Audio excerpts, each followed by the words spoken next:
So I'm just going to put a bow on the lead poisoning section of this chapter.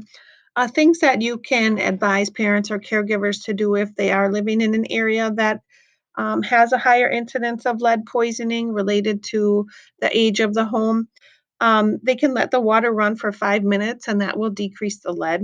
They can purchase or get a water filter from the health department, changing the faucet screen, which is that little piece that's up underneath the faucet, and then replacing the entire lead service line. That can also help in extreme cases. Next, we're going to move into food allergies. We covered this in Nutrition for Dietetics, but it is an important piece of childhood. We see food allergies by about the rate of 6 to 8% in kids, and we see it about 4% in adults. So they do typically diminish with age. Um, uh, like we talked about with infants, we do see a rising peanut allergy, but hopefully some of that early introduction of peanuts into a baby's diet at around 6 months can help decrease that.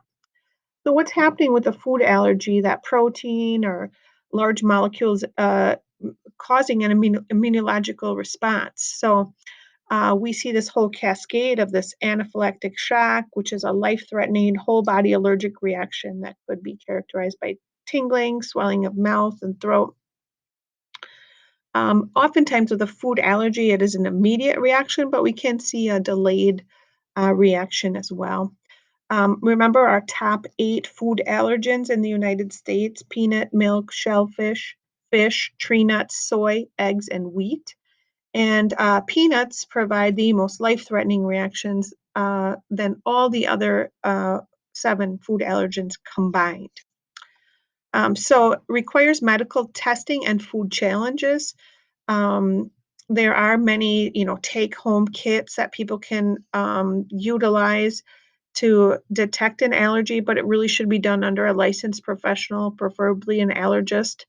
Um, there are some naturopaths and nutrition specialists, quote unquote, that can provide information on food allergies, but they have not proven to be very reliable. So make sure that you're sending families to a licensed physician. We talked about the anaphylactic shock, but now we're lucky enough to live in an era where we have the Food Allergens Labeling and Consumer Protection Act, which is FLCPA.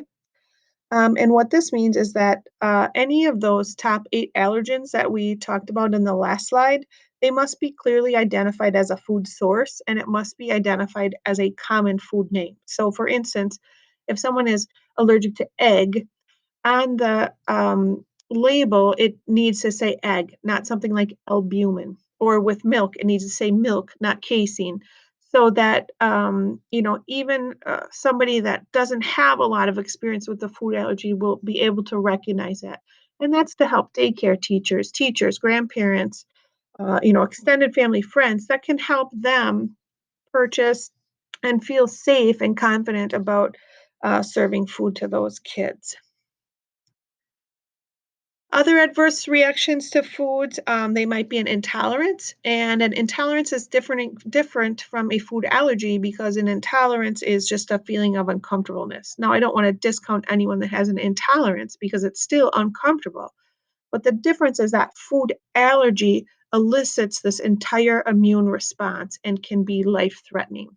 So someone who has a lactose intolerance, they're going to be uncomfortable when they eat dairy because they don't have that enzyme lactase to help them utilize that lactose. So they'll get gassy, nauseous, maybe have diarrhea. It's uncomfortable, but it's not life-threatening. Whereas if someone that has a shellfish allergy consumes shellfish inadvertently, that can cause a life-threatening reaction like closing up of the throat and making it difficult to breathe. Interestingly, there's some research about food dislikes, and when someone has a very strong food dislike, it may indicate that they have had in the past some adverse reactions to that food, or it might just be that they're a little picky. I'm going to end this portion with just a quick discussion